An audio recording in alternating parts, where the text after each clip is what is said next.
Welcome back to the part number 2 of health care issues of Pakistan. तो आज sir से पूछेंगे कि इनकी लाइफ में ऐसा कौन सा एक्सपीरियंस पेश आया, कौन सा वाकया पेश आया जिसकी वजह से आज का इन्होंने टॉपिक चूज किया कि ये बहुत इंपॉर्टेंट टॉपिक है, इस पे बात की जानी चाहिए। सर, आपने ये टॉपिक क्यों चूज किया? आपकी लाइफ में ऐसा कौन सा वाकया पेश आया? छोटे मोटे वाकयात तो जी हर बंदे के साथ पेश आते हैं। वो इसलिए क्योंकि मैंने पहले भी शायद अपनी पहली किस्त में या पहली वीडियो में मैंने कहा था कि मैं बाहर से आया हूँ। ज़मीन मेरा एक ज़ाती एक्सपीरियंस है। अभी हाल ही में तकरीबन पीछे अगर चले जाए 3-4-5 महीने पहले ऐसा मेरे साथ एक ऐसा वाकया हुआ जो मेरा एक्सपीरियंस है। और ये जैसे हम अरबी में कहते हैं मही रिवायात, वो जैसे बनावटी किसे क्या कहते हैं, मन गढ़ंत जिसको कहते हैं। जी एग्जैक्टली वो मैं तो कुछ और ही समझ रहा था। वो नहीं है, ये मेरा एक ज़ाती एक्सपीरियंस है, मुझ पे गुजरी है। और मैंने अपनी लाइफ में इस तरह मेरे साथ नहीं हुआ पूरी सऊदीया में। ये पहली बार आके हुआ। मैंने जैसे हर कोई इंसान नज़ला, जुकाम, खांसी, पेट में दर्द, कुछ भी इस तरह आदमी को आए दिन छोटी मोटी बीमारियां होती रहती हैं। बिल्कुल तो मैं भी किसी डॉक्टर के पास गया था और ये वाकई सचमुच मेरा एक्सपीरियंस है। मैं किसी डॉक्टर के पास गया था, अब उसने कुछ मुझे दवाइयाँ मेडिसिन कुछ लिख के दी। जैसे मैं आया उससे वापस आया, पहले दिन मैंने वो दवाइयाँ खाई, फिर वो खैर से वो दिन गुजरा। दूसरे दिन मुझे एक अजीब सी तासीरात मेरे जिस्म में होने लगी। दूसरे दिन फिर भी मैंने दवाई जारी रखी, कंटिन्यू किया। फिर तीसरे दिन, और अब तीसरे दिन तो एकदम ऐसे लगा जैसे मेरे दोनों हाथ दोनों पैर काम करने नहीं लगे, कोई जैसे एहसास नहीं है। मुझसे बेड से मुजम्मल उठा नहीं जा रहा था। अच्छा। हाँ, कसम से। और फिर दवा मैंने कंटिन्यू रखी। मैंने कहा शायद बीमारी अभी बढ़ती जा रही है ना, दवा जारी रखूंगा तो शायद आराम आ जाए। अच्छा, फिर भी मैंने दवा कंटिन्यू रखी। तीसरे दिन, चौथे दिन, फिर ऐसा ऐसा मुजम्मल, यानी हम वीडियो बना रही है, कसम खाने की जरूरत नहीं है, लेकिन मैंने अपनी फैमिली को भी नहीं बताया, मैंने अपने अब्बू को भी नहीं बताया, लेकिन अंदर से मुझे ऐसा फील हुआ जैसे कि मैं अल्लाह को प्यारा होने लगा मुझे।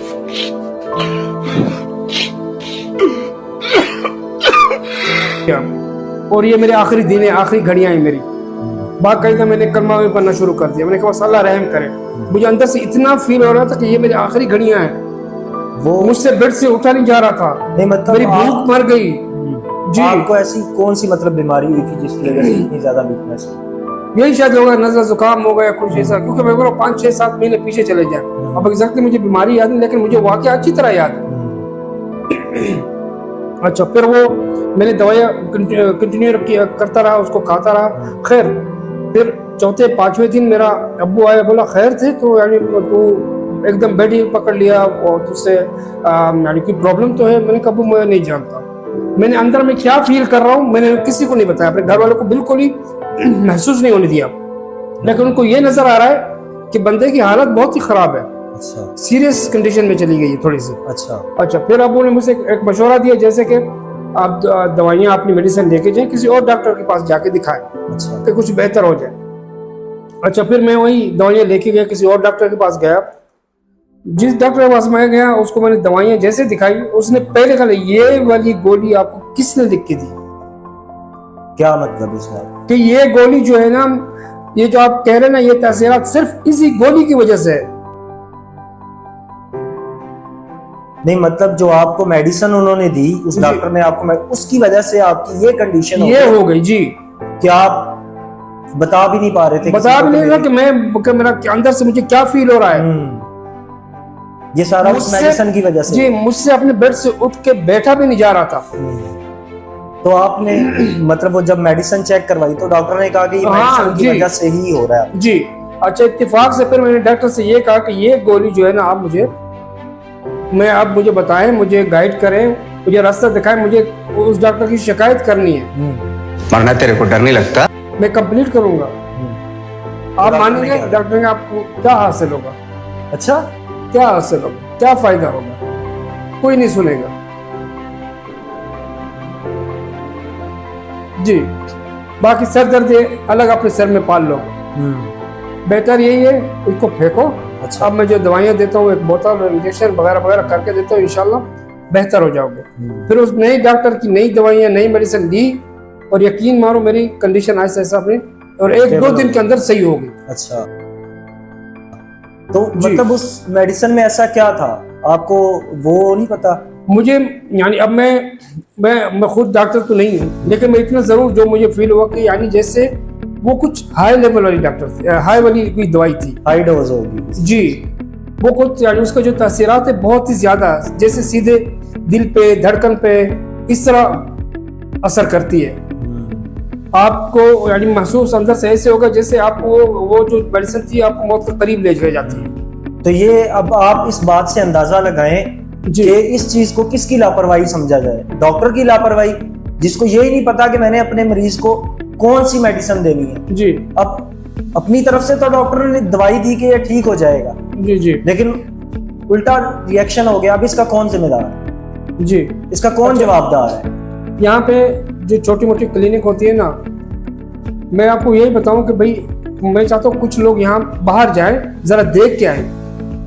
लेबोरेटरी की साफ सुथरी जगह और वो अलग होता है, अलग उसका हिसाब होता है। अच्छा, जहाँ पे आपको यानी आपका इलाज जारी रखते हैं, या जैसे बोतल इंजेक्शन वगैरह कोई पट्टी शट्टी लगानी होती है, उसका जो कमरा होता है वो आप देखिए कितना साफ सुथरा, वो अलग हिस्सा होता है।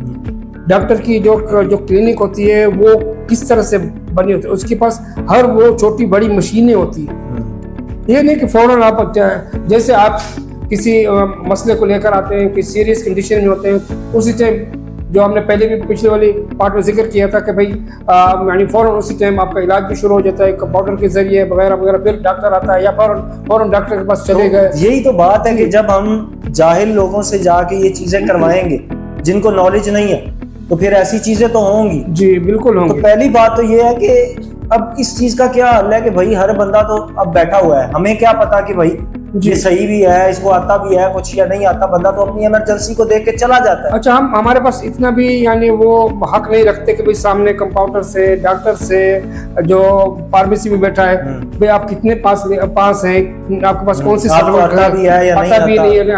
अब हर आगे से वो आगे से पता है क्या कहेंगे? हम पूछेंगे ना कि यार आपको आता भी है या नहीं, भाई आता है तो बैठा हूँ ना, ऐसे थोड़ी बैठा हूँ जी, ऐसे करके जवाब देते हैं। और आप कोई पीछे से कोई सीआईडी तो नहीं लगे कि आप इंक्वायरी कर रहे हैं। आप तो मरीज बन के आते हैं, आप अपने मसले को लेकर आते हैं, आपको तो दवाई चाहिए, फिर आप चलते बनते हैं। लेकिन ये उसकी जिम्मेदारी है जो बैठा है, जो काउंटर पे बैठा है, जो लेबोरेटरी में बैठा है, जो फार्मेसी में बैठा है, जो डॉक्टर बैठा है, ये एक ग्रुप है। इसको ये चीज समझनी चाहिए कि जो सामने बंदा आया है वो एक इंसान है और मरीज है, बिल्कुल वो कस्टमर नहीं है, बिल्कुल ऐसे वो पैसे कमाने का जरिया नहीं है। लेकिन यहाँ हिसाब ही कुछ और है। ये तब तक मरीज को कस्टमर की तरह डील करते हैं जब तक मरीज बिल्कुल मरने वाला नहीं हो जाता। जब मरने वाला हो जाता है फिर क्या कहते हैं, यार ये हमारे हाथ से केस आउट हो गया, आप इसको दूसरे बड़े हॉस्पिटल ले लो। भैया अब तक क्या कर रहे थे? अब तक वो आपका कस्टमर था, आप उससे पैसे लगवा रहे थे, लगाई जा रहा है। जब आपको लगा कि आपसे नहीं बचने वाला, आपने कह दिया इसको उधर ले जाओ। भाई जब आपको पहले ही पता है, अगर आपको पता होता कि इसकी कंडीशन इतनी सीरियस है, आपको नॉलेज होता, तो आप पहले ही बोलते कि भाई इसका इलाज यहाँ पे नहीं है, आप इसको पहले ही दूसरे नहीं पहले अच्छा, जब वो रेफर कर रहे होते तब फायदा ही नहीं होता। पहले उसमें तजुर्बे करते हैं, तजुर्बे कामयाब हो गया तो सेट हो गया तो जी बिस्मिल्लाह, नहीं हुआ तो रेफर कर जी, फिर आगे भेज देते हैं भाई बड़े हॉस्पिटल में ले जाओ। अच्छा, अब ये रेफर तो कर देते हैं जी, बंदे की कंडीशन भी सीरियस होती है जी। अब एम्बुलेंस में भेजेंगे ना, किसी एम्बुलेंस में उसमें डॉक्टर नहीं होगा। अगर खुदा न खास्ता उसको रास्ते में इमरजेंसी किसी चीज की जरूरत पड़ जाती है जी, उसके साथ कोई इमरजेंसी है, जी, आपको पता है कि वो इस कंडीशन में है कि जिंदगी मौत से लड़ रहा है जी, तो आप उसके साथ नहीं जा रहे, कोई डॉक्टर ही नहीं है तो वो अच्छा एम्बुलेंस की आप बात कर रहे हैं ना, एम्बुलेंस में भी अगर आप झांक के देखें ना, वहां भी तकरीबन साफ नहीं होता, वहां भी जो छोटी मोटी मशीनें होती है ना वो भी कंप्लीट नहीं है, और वो वहां पे जो बंदे होते हैं उनको यूज भी नहीं करना जी। अब कुछ एम्बुलेंसें जो लोकल एम्बुलेंस चल रही हैं उनमें तो डॉक्टर क्या नर्स क्या कोई भी चीज भी नहीं होती कि कोई बंदे को ऑक्सीजन का मसला है तो ऑक्सीजन वाला भी नहीं होता जी। तो ये एम्बुलेंसों का हाल है जी जी। उसके बाद हॉस्पिटल की बात करें, हॉस्पिटल में जाओ कचरा खाना और हॉस्पिटल हमारे एक बराबर है। अच्छा, आप हॉस्पिटल की बात कर रहे हैं। हॉस्पिटल में तो एक अजीब ही कंडीशन है।